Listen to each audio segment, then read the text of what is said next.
Tell me when. Down in Cork, sorry we're a few minutes late, but they'll explain that to you themselves. In relation to the Right to Water campaign and where we're at the minute, you probably noticed 3,465 people turned up in Dublin on Wednesday. Yeah, right. At a demonstration. Check We've it been out. accused of exaggerating those I numbers. pressed once. Yes, it's recording. It's recording. But seriously, we're on the back now of 3 massive public demonstrations against this double water tax. On the 11th of October, over 100,000 people marched the streets of Dublin. On the 1st of November, in 106 locations, upwards of 200,000 people marched around Ireland, including 8,000 people here in Dundalk. And on Wednesday, at 1:45, because I was on the stage looking at it, we had 60,000 people in Marion Square, west and south, and the Garda, who later issued a statement that there were 35,000 in total, were in my ear when I was on the stage, telling me to get the crowd to push back and that the marchers still hadn't crossed O'Connell Bridge and they didn't know what they were going to do with all the people. So it came as a little bit of a surprise later on that day to hear the Garda had issued a statement that there were 35,000. Dublin won something a couple of years ago, I forget what it was, but the Garda issued a press statement saying there were 35,000 on the street that day. I think they just got the same press statement out and put a different day on, something like that. It doesn't really matter. It doesn't really matter. I'm anywhere on the streets, in some respects. Yeah. I think the government know, and all our information from inside the government know, because we have a couple of spies there, a couple of workers there, a couple of union members there, and all our information is that they are very, very scared indeed. They announced, Alan Kelly announced a reform package of measures a few weeks ago. And the press note on the package of measures stated specifically, these measures will be judged by the numbers that turn out on the 10th of December. So having said that and having confidently expected that their measures would take the wind out of this campaign, you can see why they're spinning and spinning and spinning. Even RTE, that much loved national broadcaster, is having a little bit of difficulty explaining how Marion Square was packed and there was marches right back down Nassau Street, round Trinity College and on to O'Connell Bridge, and that tallies with 35,000. So look at, where are we now? Well, it's very, very clear that in terms of concessions, that this campaign, which is a citizens' campaign, up and down the country, and I know people have been campaigning here week in, week out, for how long now, Maeve? For 4 years, in relation to austerity and now the water charges. And all over Ireland, in places like Ballyhay and all over Ireland, Toher, we were down in Cork last night, people have been doing the same. So, but nothing has really changed. None of the fundamentals have changed. And Miko and our piece are going to talk about where those fundamentals lead. And what I mean by that is this. Irish Water is still structured as a single utility. Irish Water are still installing meters. And Irish Water are still accruing debt. 850 million euro of debt as we speak, before they have even sent out a bill. So it's going to take us all 9 years just to pay that debt. And that's just the first little bit of debt before they fix the single leak. We were also told a couple of weeks ago that they were listening to the public. They were going to be considering the matters of a referendum. They were going to be considering putting the right to own our own water in the Constitution. And then we were told in the measures there's going to be a plebiscite. There's going to be a plebiscite. And then it emerges in the Dáil in the last couple of days that they've changed the words of that as well to the government may call a plebiscite. Yeah. So shall has become may, constitutional referendums have become plebiscites, Okay. spin has become lies at this stage. Now, I don't know where this is all going to go. We're all going to have to assess this. What I do know is that this campaign has been a lightning rod for the anger that citizens feel on a whole range of issues. As we stand here in Dundalk, I remember a time when this town had industries, big engineering industries like S&S and CRV, hundreds, in fact thousands of people employed in 2 breweries, at least 2, in fact I think 3 shoe factories, and the town was vibrant and alive. There are still good industries here, there are still good workplaces here, but the town has changed very much over the last number of decades, and that's reflected all over Ireland. And it wasn't changing for the better. It was changing because an either inept or corrupt, I think it's the second one myself, succession of governments. We're digging this country into a hole of debt that we will never get out of, or may never get out of. Certainly if they have their way, we'll never get out of, because with episodes like Irish Water, they just keep heaping more debt onto the 65 billion euro of private gambling debt that they put on the heads of every man, woman and child in this country while we slept in bed at night. That was the previous government, Fianna Fáil and the Greens. They also done other things, by the way, Fianna Fáil and the Greens, like effectively close the hospital in this town. And I hope people remember that for a very, very long time to come. We will. But then we got this crowd. And this crowd were elected in 2011 in a spirit of hope that things were going to be different. That Dáil was going to stop being a joke parliament, which is exactly what it is, and was going to be a place of real debate, of real legislation, and of real political energy and reform. None of that has happened.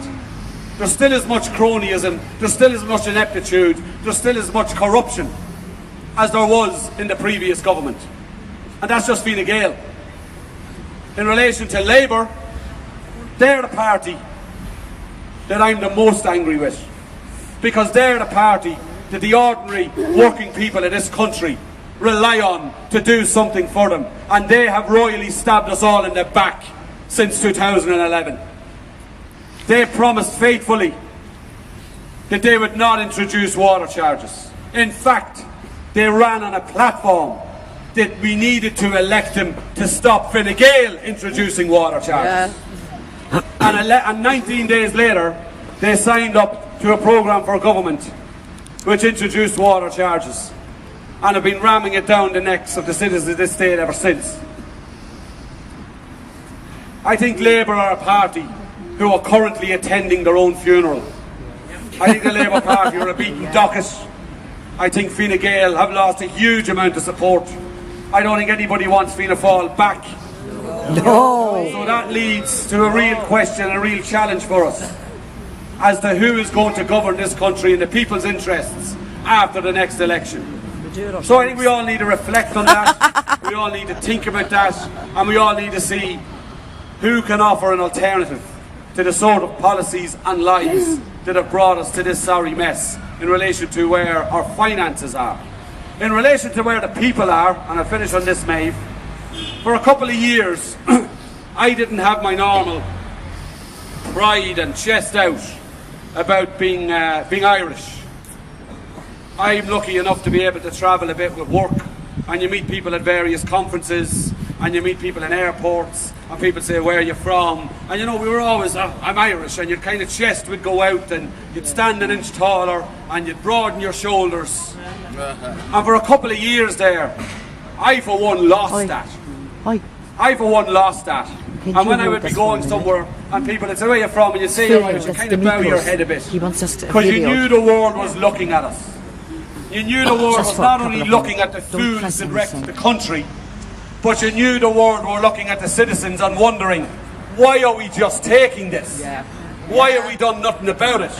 Are we ever going to fight back? Well, I'm standing 6'1 1/4" again, with my chest out, and I'm proud to be Irish. I'm proud to be from Dundalk. as a result of what the people have done in this country since October 2011. Because we've gone off our knees, we fought back, and we must keep fighting back. So with that, I'm not going to hog this. It's very important that we give a big Dundalk welcome to our guests, D'Amico and At Peace. So can I ask D'Amico Williams, come forward here from Detroit.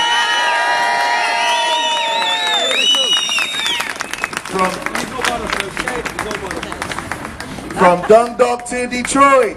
Water is a human right. From Dundalk to Detroit. Water is a human right. In the Guinea. Not American. In the Guinea. Not American. From the river to the sea. Irish water will be free. Thank you so very much for having us here. This has been a very awesome week for me. Sadly, today, this is our last day here in Ireland. And I am sad that I won't be with people who are fired up, ready to go, that is standing strong in the fight for human dignity and also this democracy. I mean, just from being here, meeting with some of you, talking with you and all, you know, you have sent me fond memories. This has been my best week ever. And now I feel like, you know, the dream is just, you know, I feel like Dorothy, you know, I'm going back home, but I'm not clicking my heels. So I just want to thank you all for having us here and showing us around your beautiful country. I love the vibe. I love the camaraderie-ship. I love the sense of community that you all have displayed so well. Wednesday was such an awesome day. Give yourselves a hand for that. You all put it down. You all put it down. You all came out, you showed up, you turned out, and you made this government on the run where they are scrambling, doing anything they can to discredit you. But you all have the power, and you all have the authority to bring this government on its knees to say no to the water meters, no to water charges, and no privatization. I come from the city of Detroit. I am a child of Woodward Avenue. We come from the Motown Sound, car capital of the world. And I am here to tell you all, do not let the government bombard you with these false promises of we're going to bring the water charges down, or if you accept these, you all have a democracy, and a democracy to say no. You know, in the city of Detroit, we have been seized by corporate colonization. We have been taken over, we have been privatized, we have been demoralized, humanized, we've been kicked down. It's kind of like the father telling his son, you ain't nothing and you'll never amount to anything. And it's just a very horrible capsizing of the city of Detroit. They first took our schools in 1999. That was from the state of Michigan. They first took our schools. Now whole city blocks are coming up under auction from the highest bidder. We have been told that if we sign for an emergency manager, that we would not get an emergency manager, but yet if we sign this contract, we wouldn't get an emergency manager. So we fought back and we said, no, we don't want to consent. We don't want no degree of saying that we want an emergency manager. This is how it all started. I'm going to break it down into the context. So we said, no, we don't want an emergency manager. After a while of a tug of war, we said, okay, well, you know, if we sign this, we won't have an emergency manager. This is what the government told us. So we signed off, and we were told, oh, well, that's good enough, but that's not really all we need. We need more. So if you sign this contract again, you won't have an emergency manager over your town that's an unaccountable, unelectable dictator who breaks unions, who actually tears up the whole contracts of everything in the town and literally is a dictator. So he says, okay, well, you all have made some good progress, but we still need a lot more from you. You need to make that stride. So if you sign this contract, we won't put you into bankruptcy. 3 months later, we got an emergency manager already signed, paid for, his lawyers are coming in, and now they're taking over the town and everything. We have no democracy, we have no say. We voted down the emergency manager referendum and said, no, we don't want an emergency manager over our town. Yet, they slammed it in the lame duck session of the Congress. So we said, okay, bet. All right, so we said, all right, they told us, sign the contract again. This is the milestones. and we won't put you into bankruptcy. 5 minutes before we were getting ready to talk with the whole city, all the workers and the unions, they said, oh, okay, well, you all made this, but it's still not enough, and we're just going to have to press the button. So they pressed the button, and we're in the largest municipal bankruptcy of all time. And it was a horrible sight where all the news media, international news media, criticizing Detroit, telling Detroit that, oh, they went broke, they went bankrupt, the people there are bankrupt, and it is so not so. Where our water comes in, we were announced in April that there was an aggressive water shutoff campaign that was coming. And if we did not pay our bills, if we were not current, they would shut us off. The residents and the citizens of the city of Detroit will be shut off. While we come to find out later that the water department is on the brink of privatization. So as of that, we fought back against that effort to where we was like, we just can't let the city go without water. We just can't let the city go. That'll be devastating to let the city go without water. Do you know that while we're talking about gambling debts, right? We owe a $90.9 million debt with a $45 million cherry on top, and we're not even paying for the treatment, for the flow of water. We're not even paying for the distribution. We're paying for a debt service. We are paying for a debt service that's going to Wall Street for making the banks and the corporations. And come to find out, the same banks and corporations ain't paying their bills. 3 of our major sports stadiums owe the most debt. And this is the bad debt of 2010. So we launched an investigation, and we found out that the Detroit Tigers owed $65 million. Ford Field, which is where the Detroit Lions play, they owed $45 million. And Comerica Park owed $65,000 in unpaid water bills. Their water kept going. Millions of people are coming out every damn week. There should never be an excuse of why they should not pay their bills. So we found out that the department had already been privatized by them bringing a separate company called Viola Water. Oh, you know about Viola Water? Yeah. So you understand how Viola works, okay? So in the bankruptcy court, we were told, there was a new regional water authority, which is made up of 4 counties, with 2 representatives from the city of Detroit.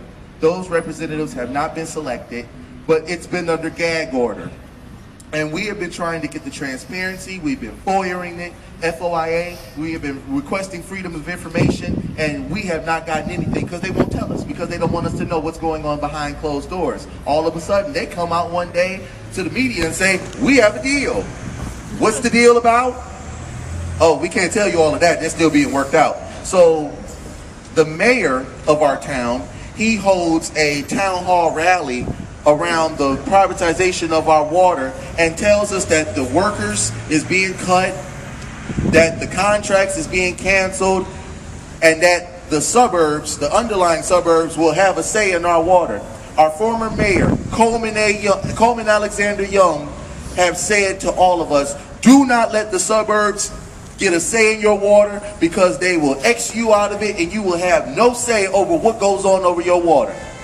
So, with that being said, this example is, do not let them make false promises to you. Do not let them tell you any old type of way. Do your research, do your investigation, write to your own people and find out what the hell is going on. We say no consent. We say no contract. We say no to water charges. We're already being charged 200 times the maximum. We have the highest water rates in all of the United States of America. And we're not getting any service. We have leaks. The infrastructure is bowed. There was a very bad storm in August that we had floods and rains for over a period of 2 weeks. And the whole town flooded to where people were just throwing away artifacts. They were throwing away family things, all sorts of junk that was on the ground because our houses are flooded. When the storm water raises up from the street, it floods the whole street. And yet you're going to tell me that you're going to promise $50 million to the city of Detroit, and and it's going to escrow, but the suburbs